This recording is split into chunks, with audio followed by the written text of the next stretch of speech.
어느 날 한 작은 마을에 놀라운 소문이 퍼졌습니다. 마을 광장 한가운데에 위치한 오래된 도서관 지하에서 진정한 세계의 비밀을 밝히는 책이 발견됐다는 것이었습니다. 이 책을 보기 위해 수많은 사람들이 줄을 섰고 마을의 지식인들도 이 책이 내용을 해석하기 위해 모여들었습니다. 이 책은 다름 아닌 플라톤이 이데아론을 설명하고 있는 것으로 밝혀졌습니다. 책에는 현실 세계 이사물들이 어떻게 불완전한지 그리고 이데아가 어떻게 완전한지에 대한 흥미롭고도 복잡한 이야기가 담겨 있었습니다. 마을의 젊은 친구인 알렉산더는 이 책이 가진 의미를 이해하고 싶어서 날마다 도서관을 방문하여 책을 읽기 시작했습니다. 어느 날 알렉산더는 꿈을 꾸었습니다. 꿈속에서 그는 이상한 대륙에 도착했는데 그곳에서는 모든 것이 완벽했습니다. 산은 대칭적이고 나무의 잎사귀 하나까지 완벽한 형태를 갖추고 있었습니다.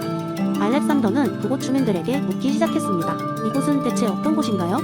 주민들 중 한 명이 웃으며 대답했습니다. 여기는 이데아의 세계야. 당신 세계의 모든 사물들은 여기 있는 것들을 따라하고 있어.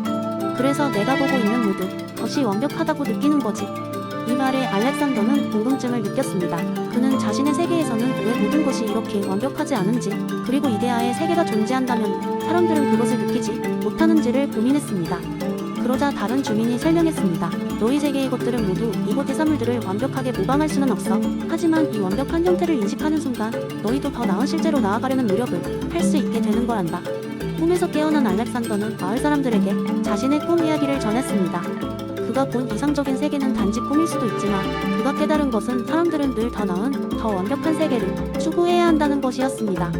비록 우리는 이데아를 직접 볼 수 없고 그 완전함을 현실에서 구현하기는 어렵지만 이러한 추구 자체가 의미 있는 일임을 알렉산더는 깨달았습니다. 마을 사람들은 알렉산더의 이야기에 큰 감명을 받았습니다. 그들은 더 나은 마을을 만들기 위해 서로 도우며 변화하기 시작했습니다. 이 소문은 결국 다른 마을로도 퍼졌고 사람들은 이데아를 이해하고 각자의 삶에서 무엇이 진정으로 중요한지를 다시 고민하는 계기가 되었습니다. 그렇게 플라톤의 이데아론은 자기개발과 공동체 발전을 장려하는 것으로 마을 사람들의 삶 속에서 생생하게 살아 숨쉬게 되었습니다. 두 번째 이야기. 옛날 그리스 아테네에는 깊은 지혜를 가진 것으로 소문난 한 노인이 살고 있었습니다. 그의 이름은 소크라테스. 그는 많은 사람들이 진리와 지혜를 찾기 위해 조언을 구하러 오는 철학자였죠. 소크라테스는 언제나 질문을 통해 다른 이들의 사고를 자극했고 그로 인해 사상이 폭발적인 변화를 일으켰습니다. 그리고 그의 가장 유명한 철학 중 하나는 바로 나는 아무것도 모른다는 무지의지였죠. 어느 날 아테네의 젊은 기독 청년 크세노폰이 소크라테스를 찾아왔습니다. 크세노폰은 자신이 세상에서 가장 많이 배운 사람이라고 자부하며 지혜의 정점을 이루었다고 믿고 있었습니다. 그는 소크라테스에게 자랑스럽게 말했습니다. 소크라테스 선생님, 저는 모든 학문과 예술을 연마하여 이제 부족한 것이 없다고 감히 말씀드릴 수 있습니다. 스승님께서 저에게 혹시 전해주실 지식이 있을까요? 소크라테스는 잠시 침묵하다 가미소를 지으며 대답했습니다. 크세노폰, 그것은 참으로 놀라운 일이구나. 하지만 나와 잠깐 산책을 하며 이야기를 나눌 수 있겠니? 크세노폰은 기쁜 마음으로 소크라테스와 함께 산책을 시작했습니다. 그들이 함께 길을 걸으며 이야기를 나누던 중 소크라테스는 난처한 문제를 꺼냈습니다. 그는 크세노폰에게 물었습니다. 크세노폰, 이 세상의 모든 지혜와 진리를 내가 알고 있다고 했지. 그렇다면 이 나무가 왜 이렇게 자랐는지 말해줄 수 있겠니? 크세노폰은 기분 좋게 대답했습니다. 물론입니다. 소크라테스 선생님, 이는 자연의 법칙에 따라 땅의 영양분과 물, 햇빛을 받아 자라는 것입니다. 소크라테스는 고개를 끄덕이며 꼭 다른 질문을 던졌습니다. 그렇다면 이 뿌리가 어떻게 땅속 깊이 자리 잡게 되었을까? 무엇이 이 나무를 이렇게 균형 있게 만들었을까? 크세노폰은 잠시 망설였지만 자신감 있게 말했습니다. 그것은 자연의 섭리라고 할 수 있겠죠. 그러자 소크라테스가 웃으며 덧붙였습니다. 그렇다면 이 모든 자연의 섭리를 누가 설계했을까? 그리고 너는 정말 그 설계자의 생각을 모두 이해하고 있는 것이냐? 그제서야 크세노폰은 자신의 무지를 깨달았습니다. 그는 그가 알지 못하는 것이 얼마나 많은지를 자각하게 되었습니다. 소크라테스는 크세노폰에게 말했습니다. 무엇보다 중요한 것은 우리가 아무것도 모른다는 것을 아는 것이란다. 그것이 바로 우리를 진정한 암으로 이끌며 끊임없는 배움의 동력이 되어주는 법이지. 결국 크세노폰은 자신이 아는 것보다는 모르는 것이 훨씬 많음을 인정하게 되었고 진정한 지혜의 길로 나아가고자 결심했습니다.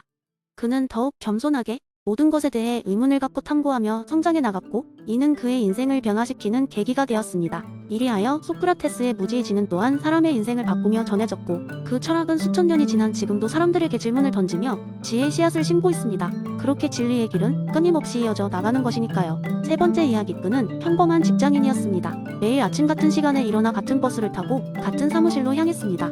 그의 삶은 일종의 루틴이었죠. 그러나 어느 날 밤 이상한 꿈을 꾸게 됩니다. 꿈에서 그는 고대 유럽이 마을에 살고 있는 농부였습니다. 그는 날마다 같은 밭을 갈고 같은 하늘을 바라보며 같은 강을 따라 걸었습니다. 그러나 이 농부는 오늘과 달림의 순간을 깊이 의미했습니다. 그는 몰랐던 꽃의 향기, 바람의 속삭임, 심지어 흙의 질감까지 느끼며 살아가고 있었던 것이었습니다. 그리고 어느 순간 꿈속에서 어떤 현자가 그에게 다가왔습니다. 현자는 깊은 주름과 지혜로운 눈빛을 가진 노인이었습니다. 그는 농부에게 이렇게 말했습니다. 얘야, 너는 이 순간이 앞으로 무수히 반복될 것임을 알고 있느냐? 농부는 놀라 되물었습니다. 무슨 말씀이신지요? 현자는 미소를 지으며 설명했습니다. 이것이 바로 영원 회귀란다. 너의 삶의 모든 순간이 무한히 반복될 것이다. 그러니 매 순간을 어떻게 살아갈 것인지 깊이 생각해 보아라. 이 꿈을 꾸고 난 후 그는 서서히 깨달았습니다.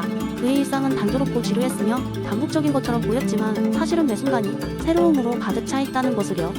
관련 없는 것들 같았던 작은 순간들도 사실은 큰 의미를 가지고 있었던 것입니다.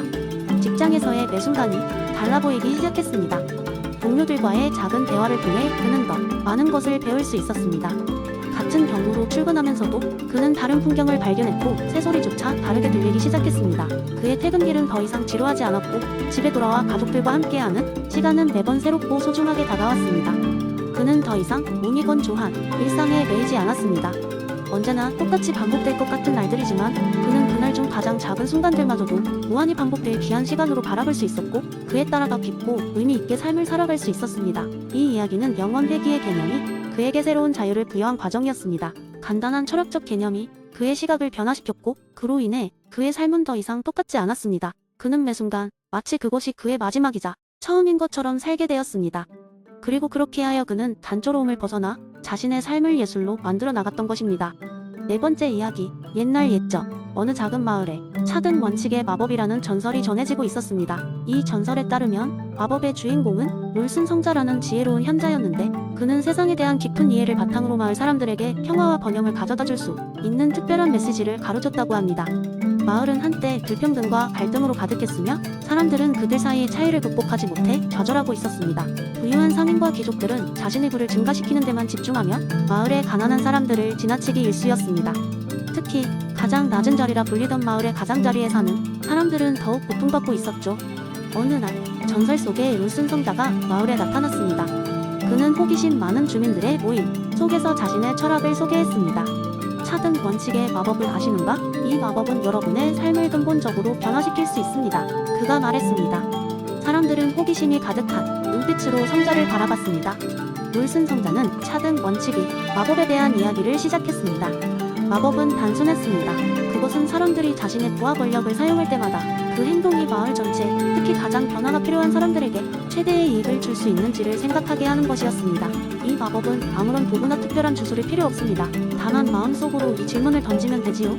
내가 하는 일이 정말로 곁이 사람들에게 도움이 되는가? 성자는 몇 가지 예시를 들었습니다. 어느 부유한 상인은 자신의 재산 일부를 사용해 마을의 실업자들에게 일자리를 만들어 줄 수 있었습니다. 처음에는 자신의 이익이 조금 줄어드는 것 같았지만 시간이 지나면서 마을 경제가 발전하며 상인의 사업도 더욱 번창하게 되었습니다. 또 다른 예로 마을의 학자는 자신이 가진 지혜를 가난한 아이들에게 가르쳤습니다. 이로 인해 교육을 받은 아이들은 성장하여 마을을 이끌어가는 미래의 지도자들이 되었고 이는 마을 전체의 발전 가복지를 증진시켰습니다. 사람들은 롤슨 성자의 이야기를 듣고 처음에는 믿지 못했습니다. 하지만 시간이 지나면서 하나둘씩 자신의 일상 속에 작은 변화를 시작했습니다. 그렇게 마을은 서서히 변하기 시작했습니다.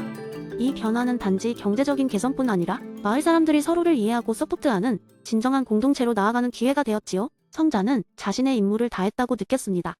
그는 마을 사람들에게 마지막으로 당부했습니다. 차등 원칙의 마법은 여러분이 항상 기억하고 실천해야 할 가치입니다. 이 원칙을 잊지 말고 다른 사람들에게도 전하세요. 그러면 이 마을은 언제나 평화롭고 정의로운 곳으로 남을 겁니다. 세월이 흘러 마을은 변화를 받아들였고 차등 원칙의 마법은 그들이 삶 속에 깊게 뿌리 박혔습니다. 그리고 마을 사람들은 그 전설을 다음 세대에게도 전하면서 평화롭게 생활할 수 있었습니다. 이렇듯 차등 원칙의 마법은 단지 이상적인 개념이 아니라 현실에서 실천 가능한 삶의 방식임을 보여주었습니다. 그리고 이 이야기는 앞으로도 사람들에게 영감을 주어 보다 공정하고 따뜻한 세상을 만드는 첫걸음이 될 것입니다.